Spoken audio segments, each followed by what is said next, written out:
aquellos que se están conectando por el medio social, también le damos la bienvenida. Quiero saludar en este momento a la iglesia ya que se va a reunir hoy en la tarde en las Talitas, Argentina. Hermanos, Dios les bendiga. Yo sé que ustedes van a ver este video también y que el Señor les bendiga abundantemente. Ahí les saludo a mi papá, Mario Máximo Arjona, que él va a estar en la reunión de esta noche. Igualmente saludamos al hermano Ricardo, que es responsable de la congregación ahí en esa zona, y a mi hermano David, que ahora está congregándose, y de parte de la congregación acá, por más de 3 meses hemos estado orando intensamente por la salud de ellos, como también por mi hermano, y gracias a Dios que siga adelante en los caminos del Señor. Que Dios les bendiga, hermanos. Bueno, mientras seguimos acá, hermanos, en este momento, qué privilegio ustedes tienen de estar en la reunión presencialmente, ¿no? Porque yo sé que algunos se conectan y no es lo mismo, hermano. Uno anhela, digamos, ese contacto, esa conversación, y bueno, ustedes han tenido ese privilegio y aprovechemos. Le invito a que nos pongamos de pie para leer Isaías 9, 6, 7. Leamos juntos, son 2 versículos, y después de esto vamos a orar y nos podemos tomar asiento.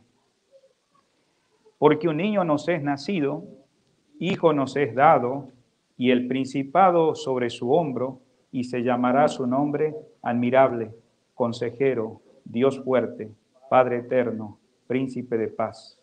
Lo dilatado de su imperio y la paz no tendrá límite sobre el trono de David y sobre disponiéndolo y confirmándolo en juicio, justicia, desde ahora y para siempre. El celo de Jehová de los ejércitos hará esto.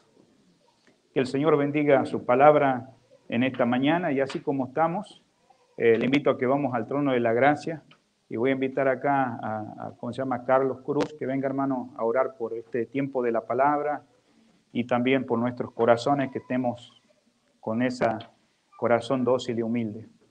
Después podemos tomar asiento después de la oración, hermano. Vamos a orar. Señor Dios, Padre Celestial, que estás en los cielos, te damos gracias, Padre, por una oportunidad más que usted nos ha dado para poder venir aquí y congregarnos como una congregación, Padre. Doy gracias, Padre, porque nos ha cuidado de todo mal en el camino, Padre, y también porque hemos casi llegado al final de este año, Padre, pero estamos aquí juntos celebrando su nacimiento, Padre. Le damos gracias porque usted se compadeció y vino para salvarnos, Padre.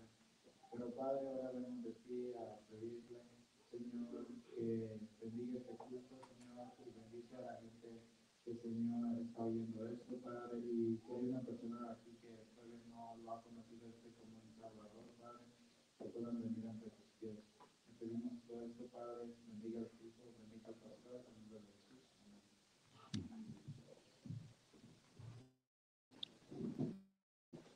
Muy bien, hermanos, estamos aquí con nuestras Biblias abiertas. Si vemos que alguien necesita, le podemos ayudar ahí, porque sé que el objetivo es que pueda mirar lo que la palabra nos dice en esta mañana. De paso, al final de esta reunión tendremos una breve invitación, porque sabemos que el Señor también, como cantamos ese precioso canto que dice, ven a mi corazón, oh Cristo.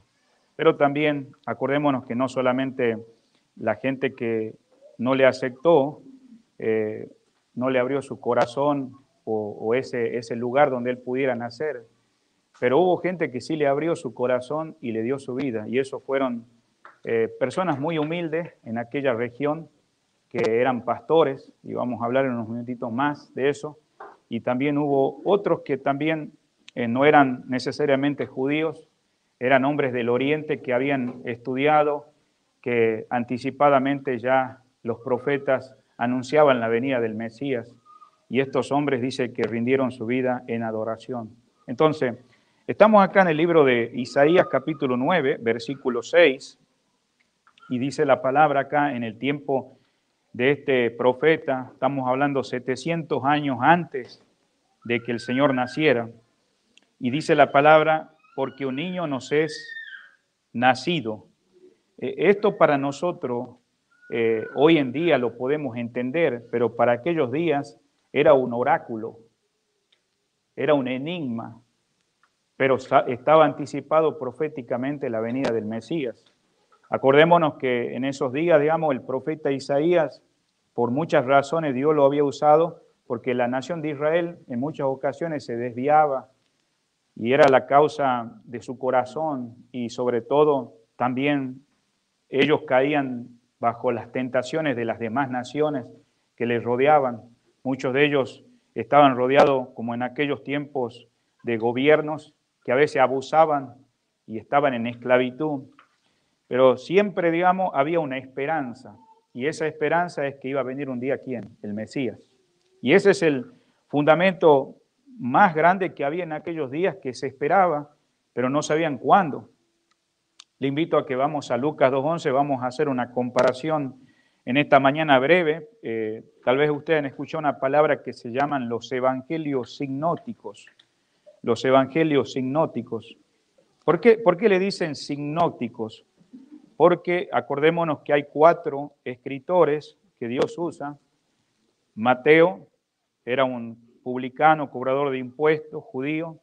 Marcos, digamos, el hijo de Bernabé, que era también un joven discípulo que ayudó en los viajes del apóstol Pablo, que también era judío. Y bueno, después aparece Lucas, un médico que no era judío, era gentil, y también el apóstol Juan, que era uno de los discípulos amados. Es interesante, digamos, que los 3 eran judíos, con la excepción de Lucas. Y cuando decimos signótico, significa 4 perspectivas o 4 miradas diferentes, pero que cuando juntamos los 4 evangelios, podemos ver en plenitud lo que tenía el sentido de la venida de nuestro Señor Jesucristo, del Mesías. Eso es lo que quiere decir signótico. O sea, 4 miradas, pero que hay una armonía en esas perspectivas. Mire, por favor, acá en Lucas, donde mencionamos capítulo 2, versículo 11, dice, os ha nacido hoy en la ciudad de David un Salvador, que es Cristo el Señor. Entonces, como comenzamos leyendo esa lectura bíblica en esta mañana, en el libro de Isaías, 700 años después, como miramos en esta mañana, se cumple esta profecía.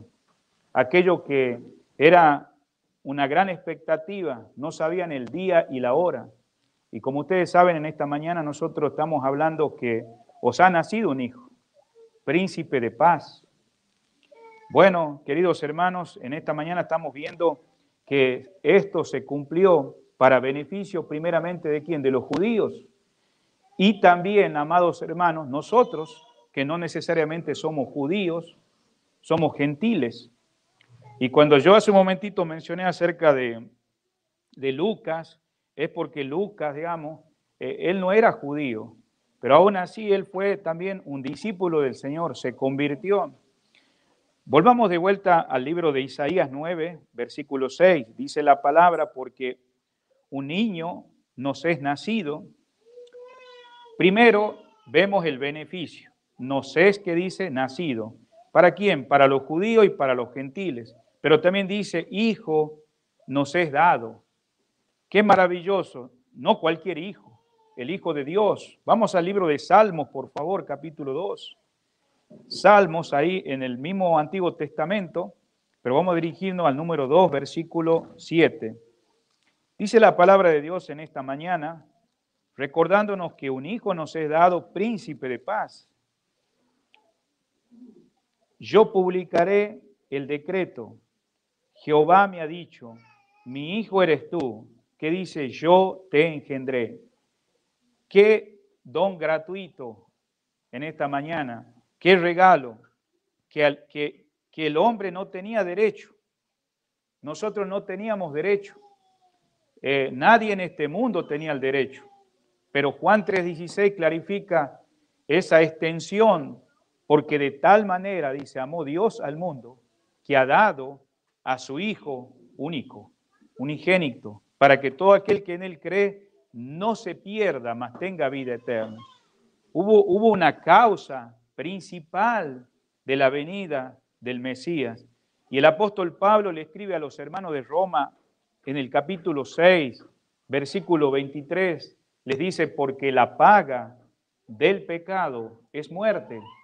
Pero en medio de saber que ya en el Antiguo Testamento se hablaba que el hombre que pecare esa morirá, Dios da la solución y dice, mas la dádiva de Dios, mas la dádiva de Dios, ese regalo, esa profecía que se había escrito y el profeta Isaías había dicho, 700 años se había cumplido, mas la dádiva de Dios, el regalo de Dios, es vida eterna en Cristo Jesús, Señor nuestro. Yo te quiero preguntar en esta mañana, vos que venís a una congregación como esta, medita por un momento. Vos tenés al Mesías, como cantábamos ese precioso canto, ven a mi corazón, oh Cristo. Aquellos días era un oráculo cuando se escribió esto. Era un enigma, no sabían cuándo iba a ser. Bueno, continuando con esto, volvamos a Isaías 9:6. Dice, el principado sobre su hombre. ¿Qué significa esta palabra, el principado sobre su hombre? Es una insignia, es una marca de su oficio. Y eso lo llevaba en el hombro, porque no era cualquier persona, era la señal de alguien que estaba ejerciendo un gobierno.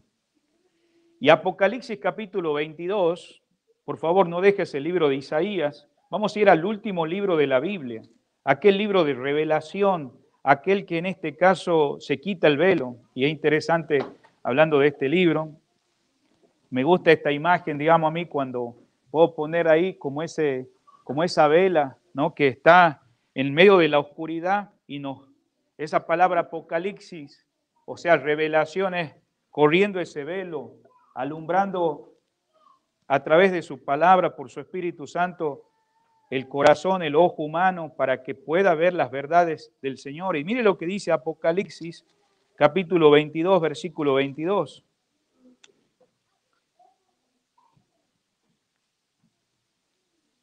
Perdón, yo les dije Apocalipsis, es el libro de Isaías, hermanos. Estaba mirando mal acá, disculpe. Isaías, el mismo libro que estamos, capítulo 9, pero el capítulo 22, versículo 22.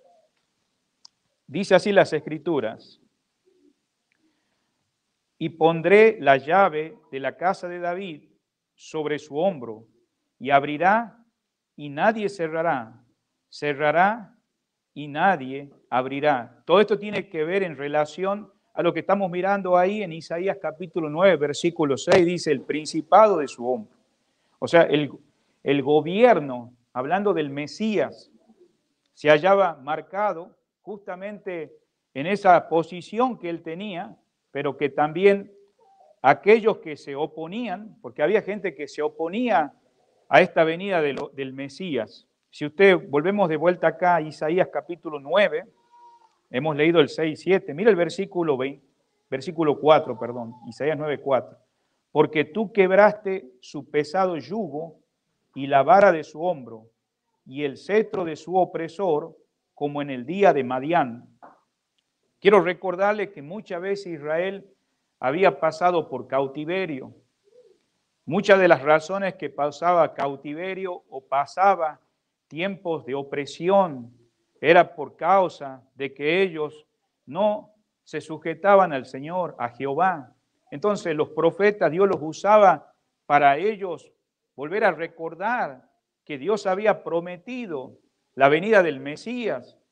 Justamente ahora estamos mirando acá en este versículo, como dice el versículo que acabamos de leer, el cetro de su opresor, como en el día de Madián. Entonces, había personas que se oponían a ese rey de reyes, pero sabemos, hermanos, que este gobierno no es un cualquier gobierno del Mesías, es el Mesías. Él recibirá del Padre este reino, que sabemos que Él es el Rey de reyes y Señor de señores.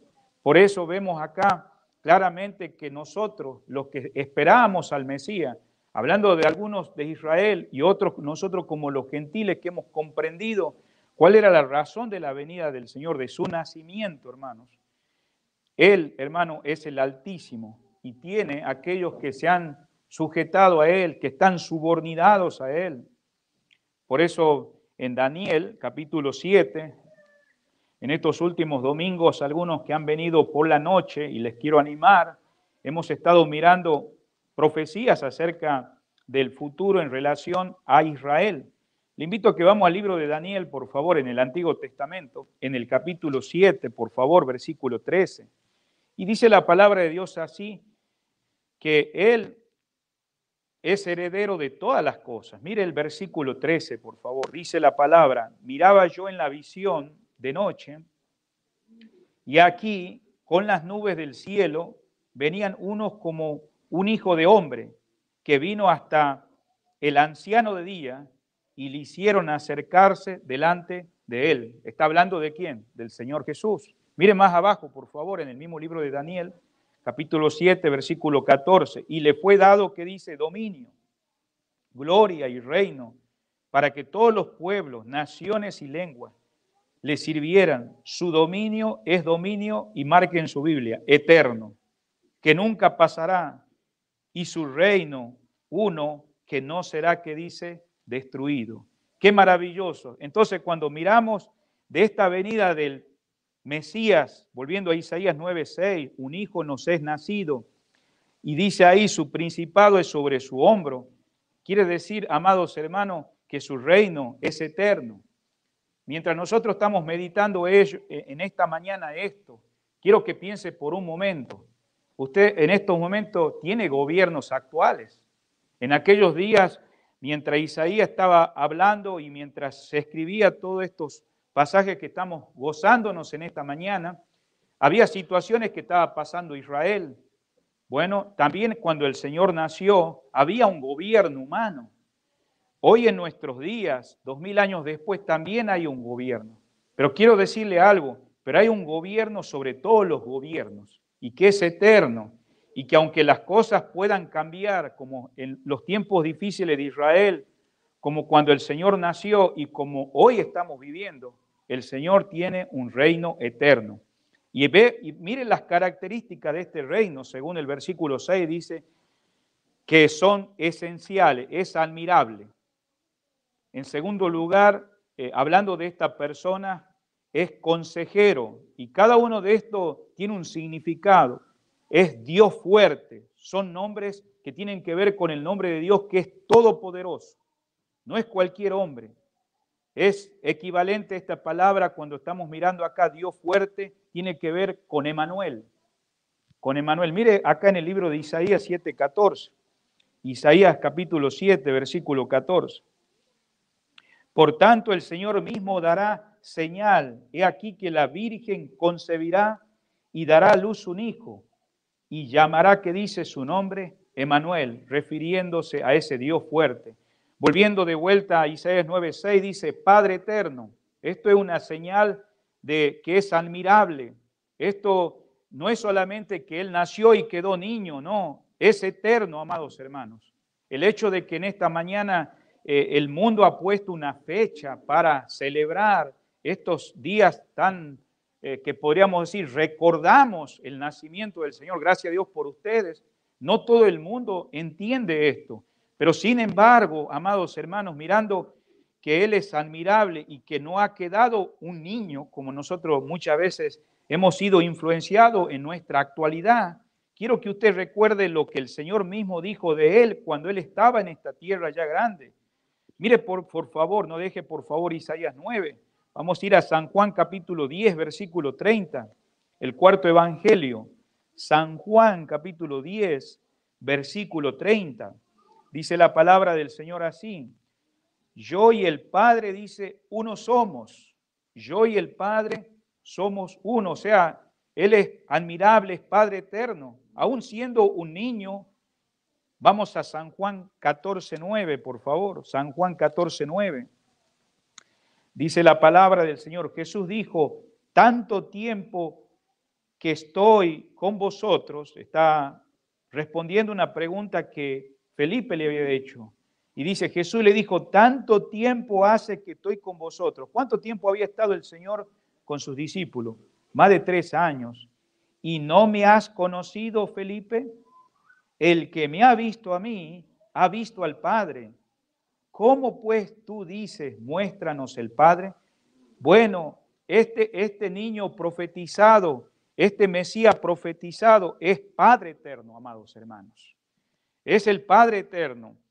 Dice la palabra, su reinado, hablando del reinado de Él, es el príncipe de paz, volviendo a Isaías 9:6. Ese príncipe de paz que finalmente, hermanos, es anunciado cuando Él nace. Ahí lo vamos a ver unos minutos más en Lucas 2:14. Él es nuestra paz.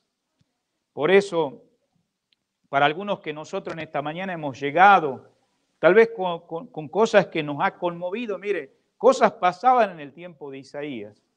Cosas difíciles pasaban cuando el Señor nació en esta tierra. Su gobierno en aquellos días, Él debería estar en el gobierno, pero ya voy a explicar en unos momentos más sobre eso. Pero estaba dominando el Imperio Romano. Amados hermanos, han pasado más de 2000 años desde su nacimiento. Y hoy en nuestros días también, hermanos, han cambiado muchas cosas. 2000 años han pasado situaciones difíciles a través de la historia de la humanidad. Hoy en día, nosotros en este año 2020, que estamos por la gracia de Dios trayendo esta reunión, trayendo este mensaje, vamos a ser sinceros y realistas. ¿Cómo se habrán sentido aquellos judíos, aquellos hebreos en el tiempo de Isaías? ¿Cómo se habrá sentido aquella gente que estaba también en el tiempo del Señor? ¿En qué condiciones estaban ellos pasando bajo el gobierno de César? Tantas cosas que había pasado la nación de Israel. Y amados hermanos, cuántas cosas nosotros hemos vivido en este año 2020, que posiblemente si nosotros no hablamos de este pasaje, cuando nosotros tal vez ya lo hemos leído, o es la primera vez que estás leyendo, no te olvides, hay características de este que había de venir y ya vino: admirable, consejero, Dios fuerte, Padre eterno, príncipe de paz. Y termina el versículo 7 diciendo que el reinado de Él no tendrá término. Hemos visto hace unos minutitos que su reinado es eterno, es ilimitado. Entonces, nosotros en la actualidad hay cosas que han cambiado y van a seguir cambiando en este 2021, en nuestro contexto, en nuestra circunstancia. Nuestro mayor desafío que tenemos en esta mañana es que Isaías le recuerda a la nación de Israel de que un Mesías iba a venir. Justamente, hermanos, no sabían en aquellos días. Pero ¿qué pasó cuando sí vino? Nadie lo sabía. Y ahora entramos al punto en esta mañana. Vamos a ir, hermanos, al Evangelio de Lucas y vamos a ir al Evangelio de Mateo y vamos a ver unas cosas que vamos a buscar una aplicación en esta mañana, pensando que aún los que supuestamente estaban preparados en esa expectativa del Mesías no sabían. Solamente quisiera hacer unos comentarios acá como paréntesis. Y estos comentarios tienen que ver, queridos hermanos, es que el Evangelio de Marcos no relata el nacimiento de Cristo. El Evangelio de Juan tampoco relata el nacimiento de Jesucristo. Los únicos que relatan el nacimiento del Señor Jesucristo es el Evangelio según San Mateo y el Evangelio según San Lucas. Ahora, solamente quisiera que usted mirara de esta perspectiva. Acá nosotros vamos a estar mirando el capítulo 2 de Lucas, ahí vamos a Lucas 2, y tenga también abierto el capítulo 1 de Mateo, pero vamos a ir al capítulo 2 de Mateo. Dice la palabra de Dios en el capítulo 2 de Lucas, vemos que en aquellos días se cumplió esta profecía. Aconteció en el versículo 1 que se promulgó un edicto de parte de Augusto César, que todo el mundo fuese empadronado. Este primer censo se hizo siendo Cireneo, gobernador de Siria, e iban todos para ser empadronados, cada uno a su ciudad. Y José subió de Galilea, de la tierra de Nazaret, a Judea, a la ciudad de David, que se llama Belén, por cuanto era de la casa de la familia de David, para ser empadronada con María, su mujer, desposada con él, la cual estaba encinta. Aconteció que estando ellos allí, se cumplieron los días de su alumbramiento, y dio a luz a su hijo primogénito, y lo envolvió en pañales, y lo acostó en un pesebre, porque no había lugar para ellos, que dice, en el mesón. Entonces, acá estamos mirando el cumplimiento del pasaje que comenzamos en esta mañana leyendo en Isaías 9:6. Damos gracias a Dios que la palabra de Dios se cumple, amados hermanos. Y querido amigo, aunque nosotros pensemos que el mundo está hoy en la actualidad sin dirección, no hay esperanza aún por el gobierno, por los políticos y aún por todas las cosas que nosotros hemos puesto como esperanza, querido, nosotros estamos hablando de un gobierno eterno que acabamos de mencionar, admirable, consejero, príncipe de paz, y vemos que es el Rey de Reyes y Señor de Señores. Entonces, justamente Isaías llamó la atención a Israel en medio del dolor, que no se olvidara que el Mesías venía. ¿Y qué pasó? Vemos acá en este pasaje que acabamos de leer, nosotros mencionamos que Lucas era gentil, ¿verdad que sí, hermanos? Ahora, ustedes saben que la profecía fue dada a la nación de Israel. Nosotros no somos judíos, pero qué lindo mirar, digamos, que Dios amplía su amor hacia no solamente la nación de Israel, hacia nosotros. Mire conmigo al capítulo 3 de Lucas, para que usted observe algunas cosas y podamos interpretar bien esto y poder encontrar una aplicación en la soberanía de Dios, en ese gobierno eterno, como miramos, que no tendrá fin, hermanos. Mire lo que dice, por favor, en Lucas capítulo 3, versículo 23. Jesús mismo, al comenzar su ministerio, era de 30 años. Entonces, hijo, según se creía que dice, de José, hijo de Elí. Cuando nosotros leemos este pasaje desde el 23 hasta el versículo 38, por favor, si usted observa, yo no lo voy a leer a todo el pasaje, pero yo le animo a que usted, tal vez usted le dice, bueno, qué lindos nombres. Bueno, ahí puede pensar un día poner un nombre a sus hijos, ¿no? Un ejemplo. Si usted quiere tener más hijos, es un ejemplo que estoy dando. Pero no es mi tema en esta mañana, sino hacerle ver que desde José empieza, digamos, esa genealogía, podríamos decir que es el final, porque de ahí viene el Señor. Note ahí cómo termina el versículo 23. Se creía de José, hijo de Elí. No nos debemos olvidar que el Señor nació de un nacimiento virginal. Virginal. No hubo un contacto físico entre José y María, porque hemos leído pasajes hace un momentito que dice, desposada. Pero más adelante, ya después que el Señor nació, porque había un tiempo ya profetizado, se cumplió la palabra de Dios, damos gracias a Dios por eso en esta mañana, pero cuando después que se cumplió, ahora él sí, José hablando, se unió ¿a quién? A María. Por eso quiero aclarar el versículo 23, y sigue la genealogía en el 24, 25. Usted dice, hermano, ¿y qué significa genealogía? Bueno, por ejemplo, si usted apellido Rodríguez, ¿usted sabe su árbol de historia de dónde viene su apellido? O bueno, si yo soy Arjona, o si usted es López, o bueno, siempre hay un origen, ¿no? Eso quiere decir la genealogía, la historia de quién fue en este caso, los ancestros, cómo vino el Mesías. Y bueno, nosotros si empezamos a leer todo este versículo para abajo, ¿cómo termina el versículo 38? Mire, vamos para abajo hasta el versículo 38. Dice, hijo de Nos, hijo de Set, hijo de Adán, hijo de Dios. Qué interesante, ¿verdad? Si usted, por ejemplo, está prestando atención a la palabra de Dios en esta mañana, o sea, Adán era latino, Adán era judío, hebreo, Adán era ruso, Adán era asiático. ¿Por qué a veces esas cosas se ponen en las escrituras? Eso es bien interesante. Si usted prestó atención, el único que no era judío entre los escritores del Evangelio era Lucas. Y él lo puso con un propósito. ¿Por qué? Porque sabemos que el Mesías prometido no solamente venía hacia la nación de Israel, su amor se extendió a nosotros en esta mañana.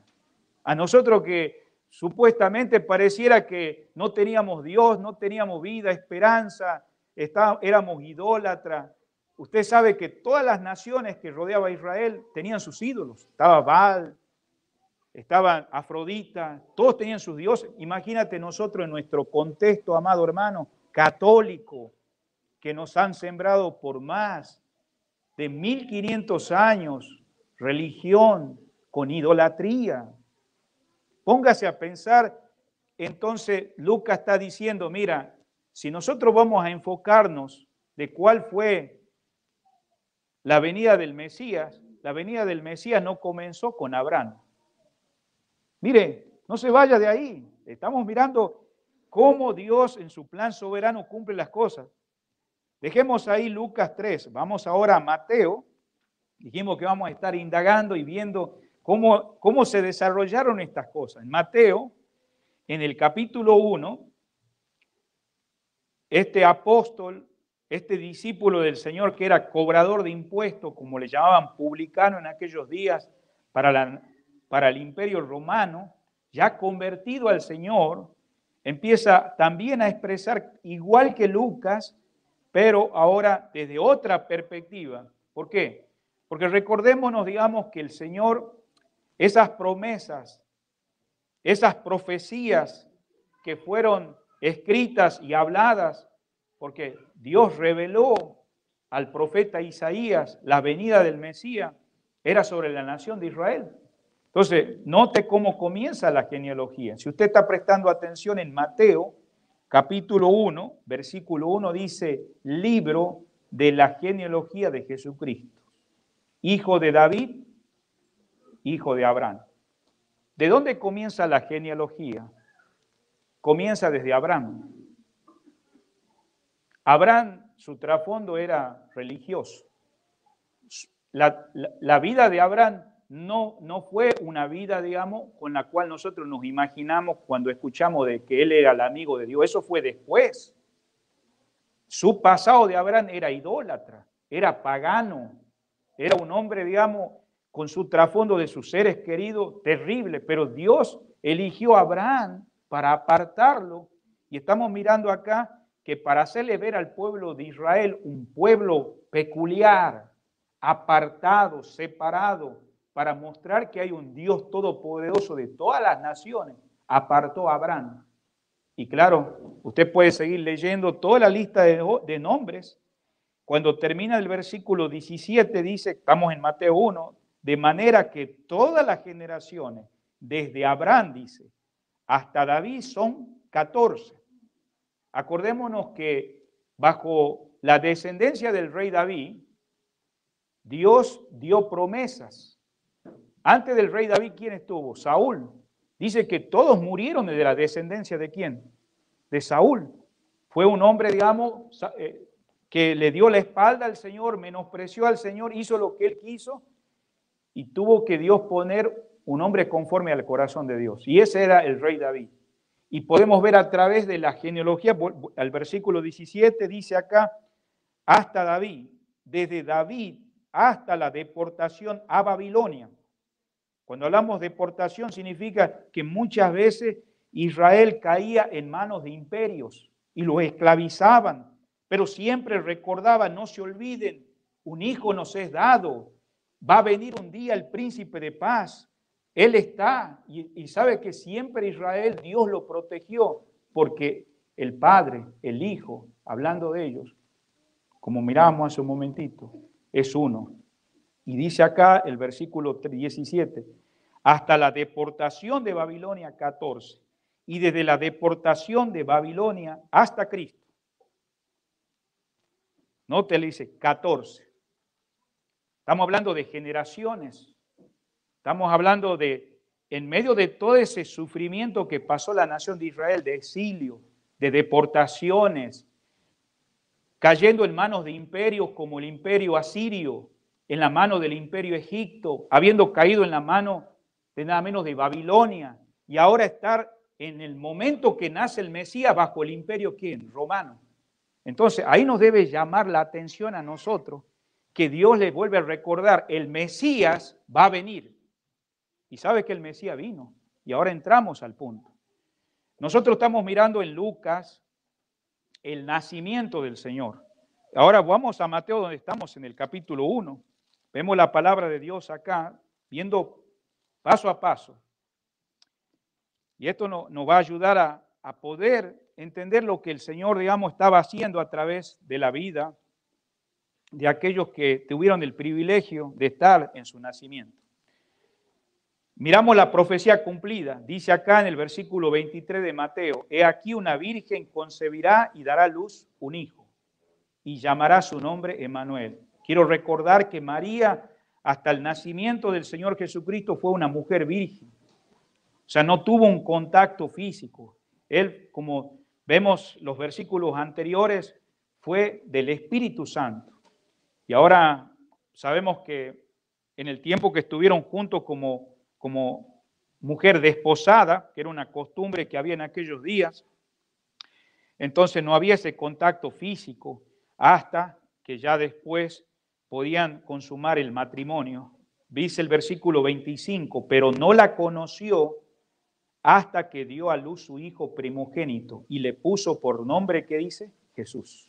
Está hablando de José, ¿no? Está hablando de José. Entonces, entramos al capítulo 2, que acá llegan estos hombres del oriente. Y quiero despertar una curiosidad, amados hermanos.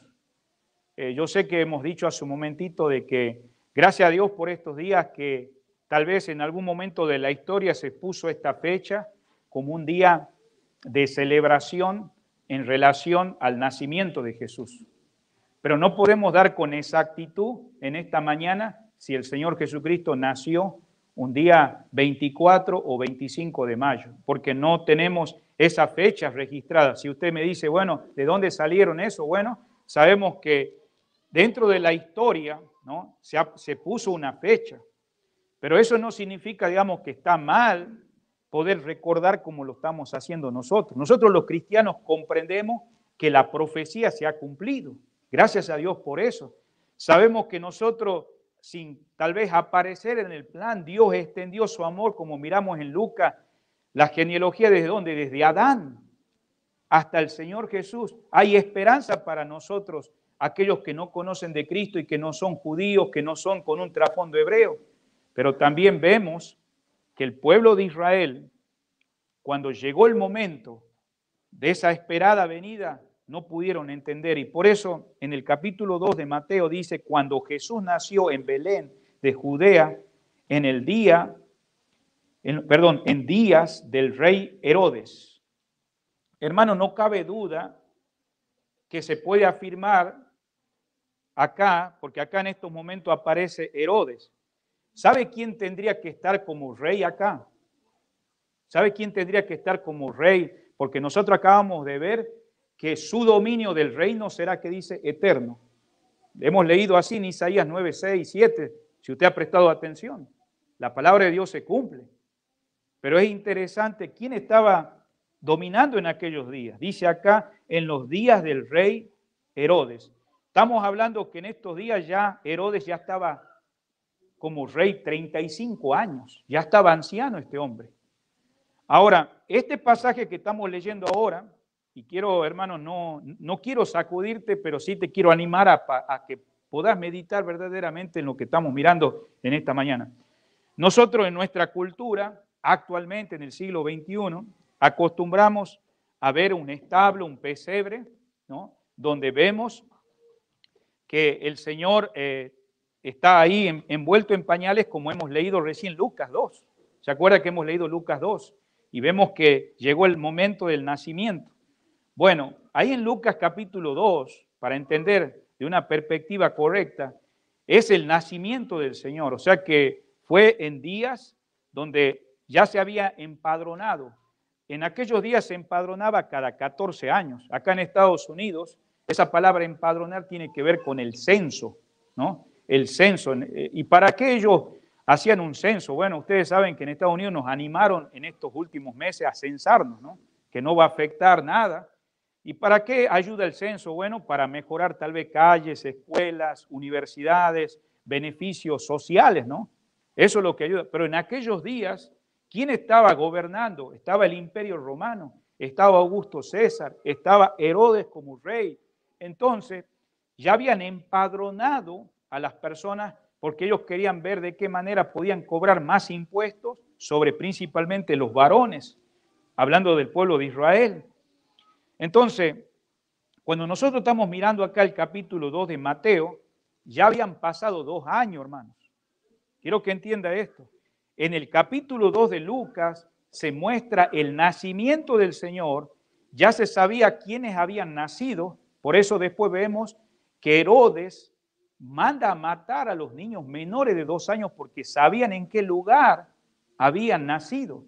Entonces, acá en este pasaje que estamos leyendo en Mateo 2, ya ese bebé ya no era bebé. Quiero que usted observe algo, es interesante acá. Estamos en el capítulo 2.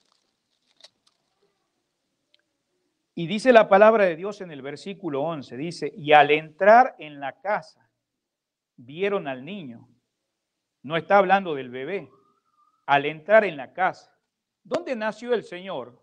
Según nosotros miramos en Lucas, que Él nació en un establo, en un pesebre, en un lugar donde no había lugar para Él en aquellos días. Acordémonos que la gente mientras estaba viajando para ser censada o empadronada, estaban yendo a sus lugares de orígenes y todo ese movimiento hacían de que el mesón, que muchas veces nosotros hemos leído en el pasaje, eran lugares donde se daba hospitalidad y mayormente a gente que venía de afuera mientras estaba ese censo.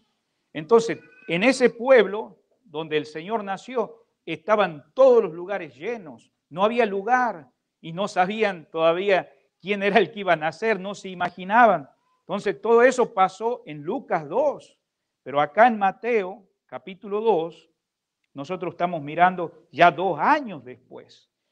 Y mira, aparece acá el rey Herodes en el versículo 2, perdón, versículo 1 de Mateo 2. Vinieron del oriente a Jerusalén, que dice, unos magos. ¿Sabe que estos magos eran hombres gentiles? Hombres de otras naciones, no eran judíos, no eran hebreos.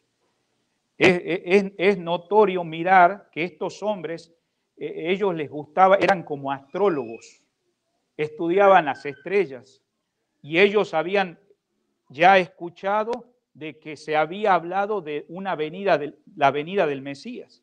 Entonces, por eso vemos que ellos mencionan algo interesante acá. Mire lo que dicen en el versículo 2, diciendo, ¿dónde está el rey de los judíos que ha nacido? ¿Quiénes deberían estar a la expectativa de la profecía, hermanos? El pueblo de Israel. Pero el pueblo de Israel no estaba preparado. Ellos estaban pensando, bueno, está dominando Herodes, está el imperio romano, no pasa nada. Eso ha dicho 700 años atrás Isaías. Y bueno, miren la situación, estamos pagando impuestos, estamos esclavizados, hemos estado esclavizados en el pasado con Babilonia, anterior hemos estado con los sirios, en el pasado me acuerdo las historias que me han contado mis abuelos de cómo salimos de Egipto. Amados hermanos, llega un momento donde pensamos que ese gobierno es la solución, hasta tal extremo que los religiosos, los que estaban en las sinagogas, hermanos, que abrían el Antiguo Testamento, habían perdido la perspectiva del Mesías, porque ellos estaban aliados, los judíos, los religiosos de aquellos días, los escribas, los que se paraban a enseñar las Escrituras, con el propio romanismo. ¿Por qué? Por conveniencia, por beneficio, por cuestiones políticas, como en nuestros días, amados hermanos. ¿Cuántas personas caen en eso? Bueno, donde hay beneficio quiero estar y nos olvidamos de las promesas de Dios. Y justamente el Mesías sí llegó, hermanos, como estamos mirando. Y bueno, ellos preguntan, ¿qué dice? ¿Dónde está el rey de los judíos que ha nacido? Esto quiere dar a entender, hermanos, y nos sorprende, porque a veces se deja de percibir esto, hermanos, entre los judíos, pero es interesante que Lucas, ¿no? Que lo hemos leído hace un momentito, también Dios tiene que usar a unos hombres mal vistos por la sociedad, que eran los pastores, que lo vamos a mirar en un minutito más sobre eso, para finalizar. Pero justamente, hermano, en San Juan 1:10, el verbo de Dios había venido al mundo, hermanos. Dice, a los suyos vinos, y los suyos, que dicen, no le conocieron. No le conocieron. Pero hubo unos hombres del oriente que preguntaron, ¿dónde está el rey de los judíos que ha nacido? Qué interesante eso.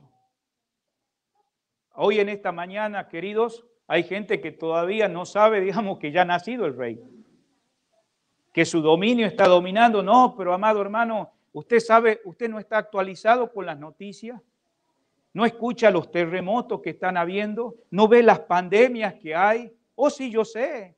Eso ya estaba escrito en el Antiguo Testamento, en el libro de Daniel. En Mateo 24 habla de que va a haber más terremotos, la gente va a perder la moralidad, eso está anticipado. Pero yo quiero decirte algo, porque acá podemos buscar una aplicación. Si la nación de Israel, que esta promesa era viva, eficaz, era una verdad que se hablaba en las sinagogas, se hablaba en el templo acerca de la venida del Mesías, no sabían. Y el Mesías ya estaba ahí, ya había nacido. Y estos hombres venían con un propósito. ¿Y sabe cuál era la meta? Mire lo que dice acá. Vamos a ir más abajo. Claro que Herodes, ¿verdad? Y dice, y toda Jerusalén en el versículo 3 se turbaron. Pero recordémonos, hermanos, que esta promesa no solamente iba a ser para Israel, sino se iba a expandir para todo el mundo. Entonces dice acá el versículo 7, note. Entonces Herodes, llamando en secreto a los magos, o sea, indagó, conversó con ellos diligentemente del tiempo de la aparición de la estrella. Enviándolo a Belén, dijo, id allá y averiguad con diligencia acerca del niño. Acuérdense que ya el niño ya tenía 2 años, ya había nacido, ya había sido censado Israel. Hacédmelo saber para que yo también le adore. Eso esas palabras que él usa lo hace con un doble sentido. Él no quería adorarlo, él quería matarlo. ¿Cómo que va a ocupar mi posición si yo soy el rey? ¿Cómo que va a estar en el lugar mío? Entonces en el versículo 9 dice, ellos habiendo oído, se fueron. Hasta que en ese camino que ellos iban siendo dirigidos en el versículo 9, hasta que llegaron, se detuvo sobre donde estaba, ¿qué dice? El niño. Es interesante que la meta ¿qué era la meta de estos hombres que no necesariamente eran judíos? Era adorar al rey. Pero ¿cuál era la meta para el pueblo de Israel si sabían que nacía el Mesías? Adorarle, pero no estaban preparados. Esto es una gran lección en este texto, amados hermanos, para nosotros en esta mañana. Los gentiles llamados por Dios, porque dije hace un momentito que estos hombres del oriente, y de paso quisiera romper ese tabú que a veces dice, es Gaspar, Melchor y tantos nombres que le han inventado. Mira, vamos a hacer lo que dice la Escritura, la Biblia no ha puesto nombre en estos personajes, ¿no? Y no nos interesa tanto esos nombres para no crear una idea que nos han enseñado. Y yo sé que tal vez con una buena intención nos han enseñado a nosotros, ¿no? Porque nuestro trasfondo nos hablaban, bueno, el 6 de enero llega a los Reyes, tenés que sacar pastito, poner el zapatito y la zapatilla o lo que vos quieras, ¿no? Ponerle el agüite y ahí viene. Y son costumbres que a veces no lo hacen con una mala intención, pero esas cosas que se tornan en algo que a veces formamos como una idea que eso es lo correcto, pensamos que eso es la verdad. Nosotros aprendimos en esta mañana que ahora cuando el Señor nació ya tenía 2 años. No estaba ya en un pesebre, estaba en una casa. Estos hombres que vinieron, ¿de dónde vinieron? No eran judíos, eran del oriente, pero eran con un trasfondo gentil. ¿Para qué venían? Decían ellos, le dijeron claro aquí al rey Herodes, venimos, ¿qué dice? A adorar. Entonces, los verdaderos adoradores son aquellos que tienen el conocimiento de Jesús. Quiero volverle a repetir, los verdaderos adoradores son aquellos que tienen el conocimiento quién es Jesús. Yo te quiero preguntar en esta mañana, ¿vos sabés quién es Jesús? No te estoy diciendo si vos sabés de Jesús, capaz que vos sabés mucha historia, has visto películas, pero vos conocés al verdadero Cristo. Mirá lo que pasó con la mujer samaritana que lo cuestionaba al Señor y no sabía que él era el Mesías. Mirá lo que dice en San Juan capítulo 4, versículo 25. San Juan 4, 25, en una conversación que Jesús tenía con una mujer samaritana, que también ellos eran hebreos, pero se habían mezclado con los sirios. Ahora eran samaritanos, habían hecho su propia religión, tenían su propio también Antiguo Testamento. Y como todos, amados hermanos, a veces defendemos nuestras posiciones religiosas y bueno, yo soy católico, o yo soy evangélico, yo soy protestante, y a veces ni conocemos a Jesús, ¿no? Conocemos la confirmación, conocemos tantas cosas que nos han inculcado, pero no conocemos al Señor. Y esta mujer, que era supuestamente una adoradora de Dios, el Señor tiene que hablar con ella en Juan 4:25. Le dijo la mujer, sé que ha de venir el Mesías llamado el Cristo, y cuando Él venga, dice, nos declarará todas las cosas. Esta mujer sabía que iba a venir el Mesías, pero no lo conocía. Y mira lo que le dice el Señor Jesús. Versículo 26. Jesús le dijo, yo soy el que habla contigo. Yo soy el que habla contigo. ¿Te das cuenta, digamos, que para conocer al Mesías, digamos, si vos estás en esa...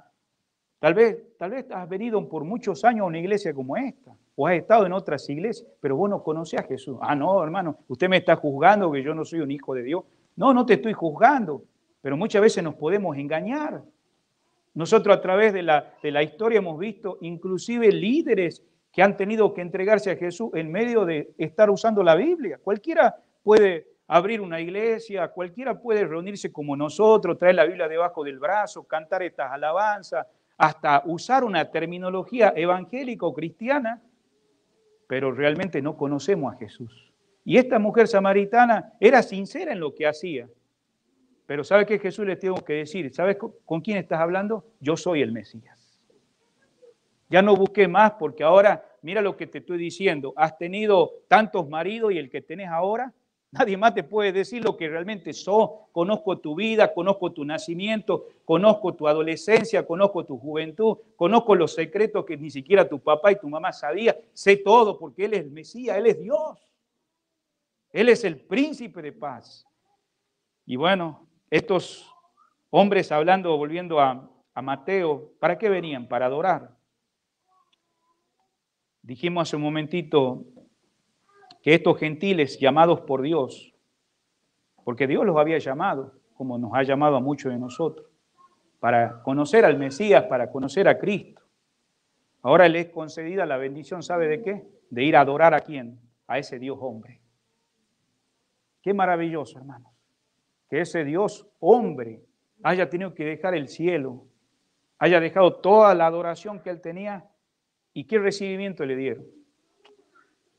Pero gracias a Dios que estos hombres, hermanos, eran verdaderos adoradores y ellos sabían y conocían quién era Jesús y se postraron ante el Mesías. Mira lo que dice acá, por favor. Dice la palabra de Dios en Mateo capítulo 2. Y al entrar en la casa, versículo 11, ¿vieron a quién? Al niño, con su madre María, y postrándose, lo adoraron. Y abriendo sus tesoros le ofrecieron presente, oro, incienso y mirra. ¿Cuándo fue la última vez que adoraste al Señor, querido hermano y hermana? En esta mañana, finalizando este mensaje, vamos a tener una invitación.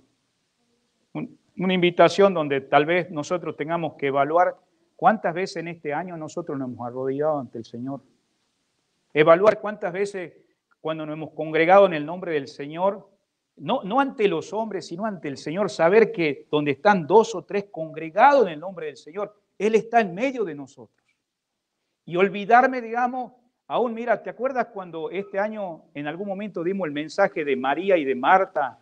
Cuando ella, digamos, tuvo el privilegio de ver a su hermano resucitado ahí en Juan 12 y que dice que estaban todos los apóstoles y estaba Simón el que era leproso y que ella ahí rompió un perfume de alto precio y era una adoración tan espontánea, tan natural. No pensó qué va a decir Pedro, qué va a decir, digamos, y ¿sabe lo que dijo alguno de sus discípulos, que era uno de los que no era discípulo verdadero? Judas le dijo, mira, qué desperdicio están dando, le demos ese dinero a los pobres. Pero ¿sabes qué? Jesucristo dijo algo muy interesante en los evangelios acerca de María, dice, buena obra está haciendo. Y amado, a mí qué nos interesa, digamos, qué es lo que piensen los demás. Si yo tengo que dejar mi asiento y si no le había adorado al Señor con un corazón derramado, hoy comienzo porque Dios me da el privilegio desconocer a Jesús, de saber quién es Él. Y por eso ahí vemos que estos verdaderos adoradores, hablando de estos hombres del Oriente que eran gentiles, aceptaron incondicionalmente, se rindieron en adoración sumisa y voluntaria. No fue algo que fue provocado. Mira el versículo que estamos ahí en Mateo 2, por supuesto. Versículo 9. Ellos habían oído al rey y se fueron.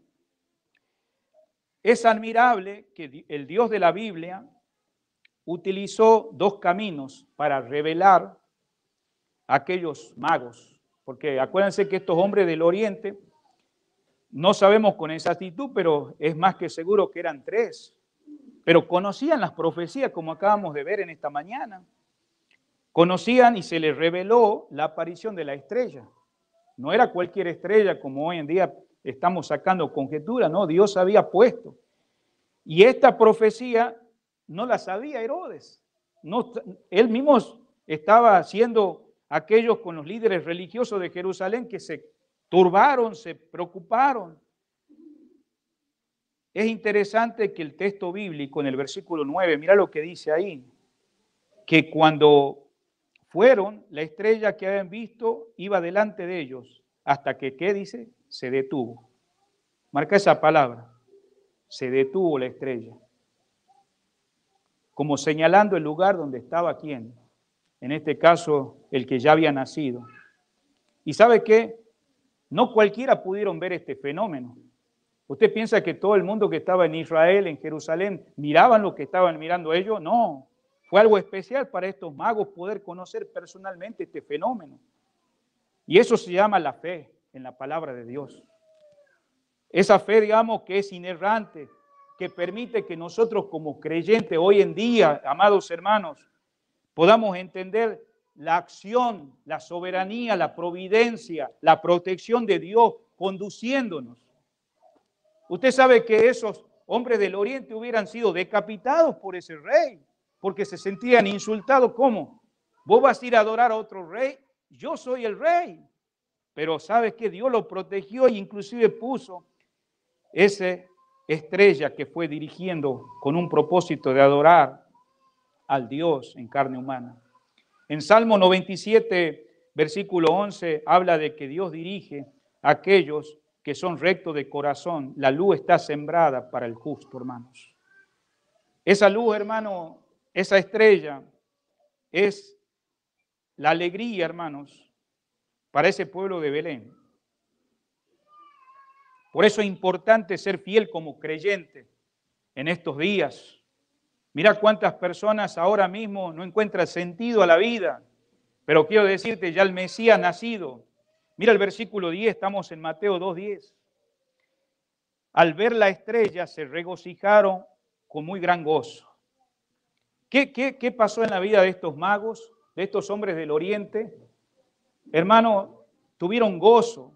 Ese es el estímulo que debe tener cada creyente. En esta mañana no sé qué hemos venido pensando, el reunirnos, pero hoy una vez más, hermano, nos hace recordar que hay una luz. Y ese es el Espíritu Santo morando en el creyente que nos ilumina. Dios ha colocado, hermano, a su pueblo bajo la presencia gloriosa. En Efesios 2:20, hermanos, dice que Cristo mismo es la cabeza de la iglesia. Nosotros somos su pueblo, hermano. En Hebreos capítulo 12, versículo 2, un versículo muy favorito que muchas veces hasta mi papá lo ha mencionado, puesto los ojos en Jesús, el autor y consumador de la fe. Mira lo que estaba diciendo Isaías 700 años antes. Un hijo nos es dado, el príncipe de paz viene. Eso quiere decir que, mira, llegando esos días que nació, hubo pocos que pudieron tener ese privilegio, porque Dios los guió. Es cierto, hermano, que en la carrera se requiere paciencia. Por eso dice que debemos correr con paciencia la carrera que tenemos por delante. Tal vez a vos se te ha agotado la paciencia. Hermano, es normal que se te agote la paciencia. No somos exentos a las situaciones que vivimos hoy en nuestros días. Tal vez se te ha agotado la paciencia, he leído la palabra de Dios y no pasa nada en mi vida. No te canses de hacer el bien. Gracias a Dios por pocos hombres como estos del Oriente que pudieron tener el privilegio de entender el tiempo. ¿Estás comprendiendo nuestros días? Por eso dice la palabra ahí en Hebreos 12:1, que debemos correr con paciencia la carrera que tenemos por delante. El Espíritu Santo produce gozo, hermanos. Cuando nosotros empezamos a reproducir a Cristo en nuestras vidas, estamos comunicando algo. Sabes que nosotros no somos creyentes nomás estas 2 horas que nos congregamos acá. Somos creyentes en la casa, somos creyentes en el trabajo, somos creyentes aún en las cosas que aún nadie nos puede ver. Estamos, hermanos, comunicando. Y hermanos, justamente acá hubo un gozo en estos hombres. Y es ese gozo de ver al Señor Jesús, hermanos. En San Juan, que tuvimos hace un rato atrás, en el capítulo 15, versículo 11, dice: estas cosas he hablado para que mi gozo esté en vosotros y vuestro gozo, que dice, se ha cumplido. Amados hermanos, cuando salgamos de esta reunión en este mediodía vamos a salir con mayor gozo, porque conocemos a Jesús. ¿Estamos adorándole a Él o no? Por eso, hermano, en el versículo 11, volviendo a Mateo 2, dice que ellos entraron, le adoraron. ¿Y sabes por qué? Porque un hombre creyente, cada vez que un hombre creyente trata de rendir adoración a otro ser que no sea Dios, recibe la advertencia. Como fue en el caso, hermano, ¿se acuerda de Cornelio? Cornelio era, si usted lee en Hechos 10, fue un hombre que estaba adorando, pero Dios permitió que alguien lo visitara y conoció al verdadero Jesús. El apóstol Juan, digamos, en algún momento dado, en el libro de Apocalipsis, dice que él se rindió a adorar un ángel. Y el ángel en Apocalipsis 22:8, ¿sabe lo que le dice? Mira, no me adores a mí, adora a Él. Entonces, si te das cuenta, Dios nos advierte a quién debemos adorar. Nosotros los cristianos sabemos a quién debemos adorar, y es al Señor, porque es el centro de nuestras vidas. Pero aquí, hermano, en esto del versículo 11, ¿verdad, hermanos? Ni siquiera María le dice: hey, ustedes no le adoren al niño. No los detuvo, porque María sabía quién era Jesús. José sabía quién era Jesús, hermano. Cuando estamos leyendo el versículo 11, aquí no hay un reproche, se produce de una forma natural. En esta mañana hemos venido de una manera natural. Es natural dar gracias, es natural alabar al Señor, es natural adorarle al Señor, es natural caer de rodillas, es natural rendir todo nuestro ser al Señor, hermano. No es algo que, bueno, ¿qué va a pensar? Creo que estamos evaluando, tal vez nuestro corazón se ha enfriado. Y si eso está pasando, bueno, ¿quién puede recuperar todo eso? Dice: estas cosas he hablado para que vuestro gozo sea cumplido. ¿De dónde querés conseguir gozo? Ni decir lo que podemos recomendar hoy en nuestros días. Solamente puede ser del Señor. Por eso vemos acá que ellos tenían, estos hombres, un conocimiento amplio. Ellos tenían la evidencia de cómo Dios los había protegido en el camino. Y al estar frente a este niño de 2 años, estaban cumpliendo el propósito de adorarle. Qué maravilloso, hermanos, cuando uno se encuentra con el Señor. Cuando nosotros venimos a la iglesia, más allá de ver a los hermanos, venimos a encontrarnos con el Señor. Eso es lo bonito de todo eso. Y por eso vemos que caen, ¿qué dice? De rodillas ante Él. Se someten incondicionalmente al Rey, Señor de sus vidas. ¿Y sabe lo que pasa acá? Mirá en el versículo 11, dice: abriendo sus tesoros. Abriendo sus tesoros. Esto quiere decir que ellos venían con cofres, que en el camino estaban expuestos a ser robados, a tal vez no poderle dar con ese propósito que venían. Pero sin embargo, hermano, en su interior estaban determinados a ofrecer esa adoración al Señor. Si usted nota, ahí dice que las cosas que traían en esos cofres era oro, incienso y mirra. Ustedes saben que el rey David, siendo un rey que Dios lo bendijo de manera espléndida, aún Salomón también, podía decir en 2 de Samuel 24:24, y esto decía el rey David, que él no iba a ofrendar, no iba a sacrificar a Dios aquello que no le costara. ¿Vos pensás que a estos hombres del oriente lo que estaban trayendo no les costó?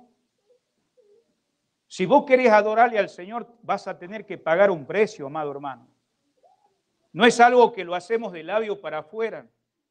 Es una rendición incondicional. La pregunta que surge en estos momentos a este pasaje, ¿por qué oro? ¿Por qué no darle otra cosa? ¿Por qué incienso? ¿O por qué mirra? Podemos darle muchas explicaciones a estos elementos. Pero usted sabe, hermanos, que ese sacrificio de oro, vemos acá que era un sacrificio que costó a ellos. Mire lo que está expresando ahí a los hermanos de Macedonia, cuando los hermanos de Macedonia miraron la situación de los hermanos de Jerusalén en 2 de Corintios 8, del 1 al 10. Ahí menciona que ellos estaban en una profunda pobreza. Pero bueno, ellos estaban más determinados como parte de su adoración al Señor, poder ayudar a sus hermanos que estaban en una situación tan difícil, que el mismo apóstol Pablo escribe y le dice que estos hermanos están rogando de tener el privilegio de participar, de ayudar a estos hermanos dando. ¿En qué condiciones estaban estos hermanos de Macedonia? Que eran de Tesalónica, de Berea, de iglesias que estaban locales, que estaban en profunda pobreza. Era una pobreza que tal vez, hermano, en nuestros días ni nos medimos. Nosotros hoy en día sabemos que estamos viviendo en un mundo que aún lo que consumimos hoy en día, amados hermanos, note algo, lo que consumimos hoy en día, no estamos consumiendo ni aún fruta fresca o verdura fresca. Algunos que han tenido el privilegio en este país, en este contexto que vivimos, hay gente que está comiendo frutas que hace 4 años se ha cosechado, pero han estado en refrigeradores que han podido preservar esa verdura, esa fruta, y aún sin contar ciertas cosas que consumimos hoy en día en nuestra sociedad. Entonces, si viniera una pobreza de repente, una situación donde va a pararse todo, se ha calculado que hay hasta alimentos para 5 años para salir adelante. Pero en aquellos días, amados hermanos, medita por un momento, en aquellos días era vivir el día. O sea, si en este caso ellos tenían algo que sembrar, era lo único que tenían. No tenían refrigeradores como tenemos hoy en día, tantas cosas. Entonces, cuando nosotros miramos que estos hombres trajeron esto, fue un sacrificio, hermanos. Los de Macedonia sacrificaron. Es un ejemplo de ver la viuda en el templo. ¿Se acuerda cuando el Señor miraba que la gente daba de su abundancia? Pero dice que esa mujer en Marcos 12, 44, si quiere anotar, esa viuda fue un testimonio, un ejemplo de esa ofrenda y representaba, ¿qué dice? Todo, ¿qué? Su sustento. ¿Le costó a la viuda, sí o no, hermanos? ¿Le costó a la viuda? ¿Le costó, hermano, al rey David cuando él dice, yo no voy a ofrecer algo a Dios que no me cueste? ¿Le costó a los hermanos de Macedonia, hermanos? Claro que sí, hermanos. Nosotros podemos buscar como aplicación, tal vez en este año, para algunos fue una pérdida, pero para algunos se dieron cuenta que costó muchas cosas. Pero sin embargo, hermanos, podemos aprender que los magos esperaban, hermanos, como creyentes, poder adorar al Rey que había nacido. Y hoy, hermanos, los cristianos que vivimos en fe, no estoy hablando de fe sin leer la palabra, dice que la fe viene por el oír la palabra de Dios. Si vos no lees la Biblia, vos no sos un hombre de oración, mujer de oración, tenés que evaluar personalmente cómo está tu fe, porque estos hombres, hablando de estos hombres del Oriente, es un ejemplo que vivían en fe, vinculados a Cristo.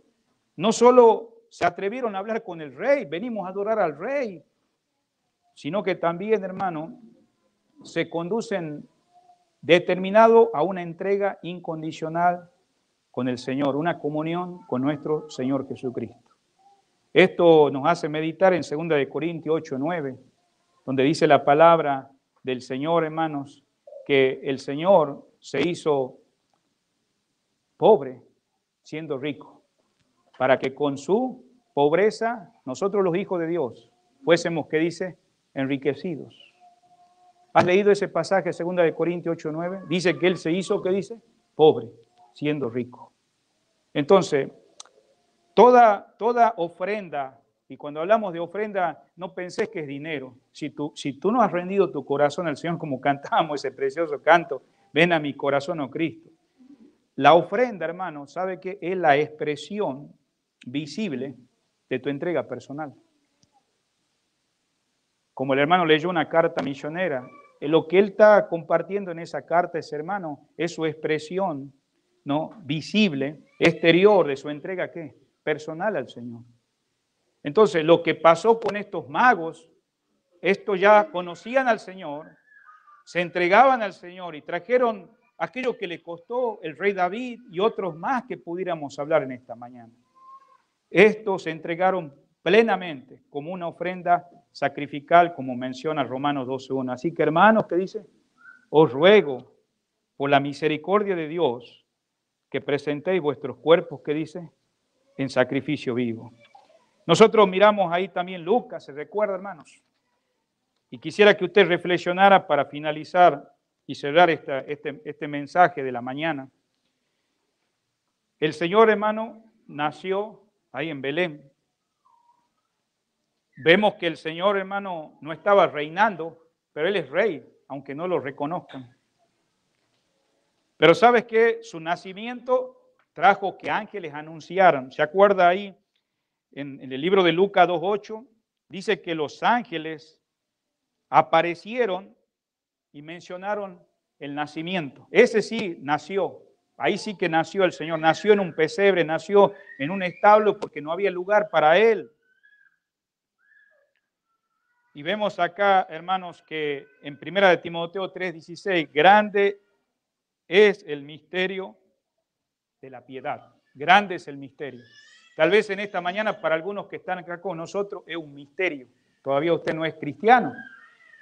Pero para nosotros, hermano, ese misterio ya fue revelado. Y dice, Dios fue manifestado, ¿qué? En carne. ¿Qué fue el anuncio de estos ángeles del Mesías? ¿Sabe que no se dan los nombres? Pero hubo unos pastores que tal vez mal vistos en la sociedad. Usted se ha puesto a preguntar por qué pastores. Hace rato eran 3 hombres del oriente, ahora son pastores. Gente que no tenía educación, no tenían conocimiento de letra. Tal vez a veces hasta uno dice, ¿y Dios puede pensar en mí? Yo no pude ni siquiera ir a la escuela. Bueno, Dios tiene propósitos maravillosos. Pero Él fue a visitar a estos pastores y reveló su gracia hacia la humanidad, porque estos hombres, hermanos, estaban ahí en la vigilia de la noche. Y su trabajo, hermano, era muy inmundo, porque ellos estaban obligados a estar ahí con los animales en el campo, y acuérdense que estaba abierto. Por eso nosotros ahora cuando miramos los climas muy diferentes, ¿no?, en aquellos días, entonces no podemos decir que hoy en día los que cuidan ovejas o animales van a estar a las 3, 4 de la mañana en medio del aire frío, si no se hubieran muerto congelados. Entonces, cuando le dije de la fecha que nació el Señor, no podemos dar, fue en esta época. Es más que seguro que era una época donde podían quedarse a las 3, 4 de la mañana. Lo que yo quisiera terminar diciendo es que Dios nos llama ricos y poderosos. Dios ha llamado a pobres y humildes. Y justamente estos pastores, hubo un filósofo que dijo estas palabras. Y si usted está escuchando en esta mañana, con esto termino. Era un filósofo del tiempo cuando el Señor Jesucristo nació. Decía eso, Epicteto decía esto, mientras el emperador, ¿quién era el emperador? César, puede dar paz de la guerra en tierra y mar, no puede dar paz de la pasión, no puede dar paz a la aflicción, no puede dar paz a la envidia, no puede dar paz del corazón para que el hombre que anhela aún más la paz externa. Eso decía ese hombre. Y medita por un momento. Hoy en la actualidad no vivimos en un mundo de paz. En nuestro contexto se van a poner las cosas más difíciles. Vos tenés que pensar por un momento, mirá, ¿para qué Dios te ha salvado? ¿Para ser un religioso? Ahí el versículo 14, cuando Dios elige a sus pastores a revelarse, porque mira, nadie sabía del nacimiento del Señor, pero ya estaba profetizado en los libros de Isaías, como leemos. Hay una palabra que le dice los ángeles a los pastores, se llama Shalom, paz y buena voluntad a todos los hombres. Cuando el judío se despide de vos, te dice Shalom, Shalom, paz. Qué impresionante que en las batallas y en las treguas de la vida necesitamos tener paz, ¿sí o no? ¿Y sabe lo que significa la palabra Shalom? Porque nosotros leímos Isaías 9, 6. ¿Qué decía la palabra? Un hijo nos es dado. Príncipe, ¿qué dice? De paz. Decir Shalom quiere decir te deseo el bienestar. Decirte Shalom significa que tengas salud. Decirte Shalom significa prosperidad. Decirte Shalom significa seguridad. Decirte Shalom significa satisfacción. Tiene que ver más con el carácter que con la circunstancia. La circunstancia nos hace cambiar, pero el carácter, hermano, Dios lo puede mantener firme si vos confías en Él. La vida era difícil en aquellos días de Isaías. La vida era difícil en los tiempos de Jesús. La vida es difícil hoy en nuestros días, hermanos. Los impuestos eran altos, el desempleo estaba grande, había muchos problemas. Han pasado 2000 años, hermano, no podés abrir ni siquiera el periódico, no podés mirar la televisión, muertes, asesinatos, robo, incesto. Ha crecido eso. Ni la ley romana, hermanos, ni los griegos, ni siquiera la religión judía de aquellos días podía satisfacer las necesidades del hombre. ¿Por qué?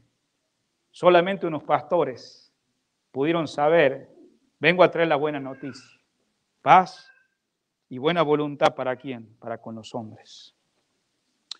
Nosotros en esta mañana podemos buscar una aplicación. Estos pastores son un buen ejemplo para nuestras vidas. Porque usted dice, bueno, los magos dieron oro, plata, mirra o incienso, cosas de muchos costos. Yo soy humilde, yo vivo al día. Te acabo de decir lo que eran esos pastores. Son un buen ejemplo a seguir. Primero recibieron por fe el mensaje de Dios que le envió. ¿Cuántos de ustedes han recibido el mensaje que Dios envió? No esta mañana, pero en algún momento de tu vida cuando Dios te llamó. ¿Respondieron a qué? A una obediencia inmediata. Porque si usted lee el pasaje, dice que dejaron todo y se fueron ¿a dónde? A donde le dijeron que había nacido, ¿qué? El Mesías. ¿Y a dónde había nacido? En un estado. Y ahí usted puede ver que después de hallar al niño, porque ellos hallaron al niño, ya el Señor ya se había revelado, informaron a otros de la buena noticia. Desde que sos cristiano, ¿cuándo fue la última vez que informaste la buena noticia de ese conocimiento que tenés de Jesús? ¿Cuándo fue la última vez? ¿Cuándo fue la última vez que le hablaste a tu esposa de Cristo? ¿Le hablaste a tu mamá? ¿Le hablaste a tus hermanos, a tus primos? Nosotros podemos pensar, bueno, es que la pandemia nos cambió las circunstancias. Pero ¿cuántos de nosotros vemos a alguien que está sin Cristo, sin vida y sin esperanza? Estos pastores sin educación, sin estudio, tomaron los lugares de los ángeles. Los ángeles glorificaron y alabaron a Dios. Pero Dios usa a hombres y mujeres comunes como nosotros. ¿Y sabe qué? Regresaron a sus tareas. ¿Y cuál era la tarea de ellos? Eran pastores. Pero ¿sabe qué es la diferencia? Que eran nuevos hombres. Vos mañana vas a regresar a tu actividad. Yo voy a regresar a mi actividad. Pero ¿sabe qué es lo que marca la diferencia de ser un albañil, de ser un cortador de pasto, de ser un rufero? Que soy un nuevo hombre en Cristo Jesús. Tengo un mensaje de esperanza que vos debes dar, que yo debo seguir dando. Hermano, ¿tenés esperanza? ¿Cuándo fue la última vez que adoramos al Señor? Por alguna razón los pastores en aquellos días no se les permitía hablar en las cortes, porque ¿qué? No tienen educación, pero Dios usó a estos humildes pastores para el cumplimiento ¿de qué?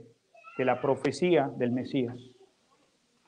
Este jueves muchos van a celebrar sin conocer a Jesús. ¿Qué vas a hacer con tu vida? Dios tiene un plan.